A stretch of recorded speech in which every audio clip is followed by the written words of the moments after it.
सेवा सत्य और बातें लिखी गई, वो मेरे पास उसकी प्रति उपलब्ध है और मैंने उसको पढ़ा है। उसमें आपके भी उसी महंगाई भत्ते की व्यवस्था है जो बैंक कर्मचारी के रूप में सूरजभान सिंह आमेरा को महंगाई भत्ता मिलता है।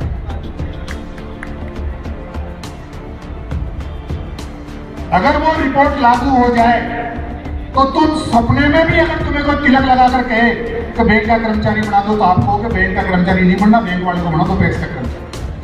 इतनी अच्छी वो रिपोर्ट है। तो मेरी समझ और अनुभव और मेरे संगठन की समझ ये कहती है कि हमें केडर की मांग के लिए एक राय, एक मत और संगठित होकर पुरजोर तरीके से इस लोकतांत्रिक सरकार के सामने अपनी बात को रखना चाहिए। दूसरा साथियों, आप देखिए वेतन भुगतान तो मिल नहीं रहा, तो रोजगार में भी खतरा पैदा कर दिया कि क्या नए सेवा नियम जारी किए हैं भाई? ऐसे कौन से सेवा नियम होते हैं जिसके अंदर वर्षों वर्षों से एक वर्ग काम करता आ रहा है इन समितियों में और कह दिया कि ये वर्ग ही नहीं रहेगा, इस वर्ग की जरूरत ही नहीं है, इस वर्ग को डैम कैडर घोषित किया जाता है। वो कौन बुद्धिमान सहकारी विभाग का अधिकारी है? माननीय रजिस्ट्रार एक बार उसको हमारे सामने बिठा के हमसे चर्चा करवाते, उस मूर्ख को हम देखे तो सही, वो मूर्ख कौन है। लेकिन याद रखो मित्रों, सहकारी विभाग के कुछ अधिकारी, मेरा भी अब अनुभव कहता है, जब जब भी पैक्स कर्मचारियों के कल्याण और भले की कोई बात आती है,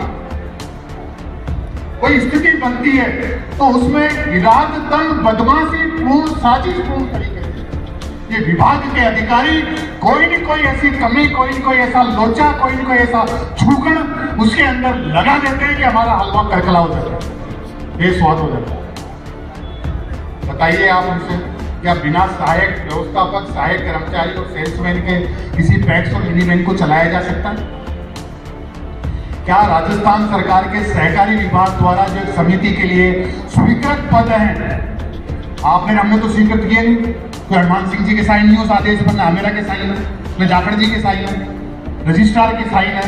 उसमें उन्होंने लिखा है एक समिति में व्यवस्थापक होना चाहिए, सहायक व्यवस्थापक होना चाहिए, सेल्समैन होना चाहिए, सहायक कर्मचारी होना चाहिए, और अगर कोई समिति मिनी बैंक के रूप में काम कर रही है तो मिनी बैंक कैशियर होना चाहिए, अलग से सहायक व्यवस्थापक होना चाहिए। हमने कहा कि, और फिर वो कह रहे हैं कि सहायक व्यवस्थापक की जरूरत ही नहीं। तो सहायक व्यवस्थापक और सहायक कर्मचारी और सेल्समैन का जो डेथ वारंट नए सेवा नियमों में जारी किया गया है, वो तुरंत प्रभाव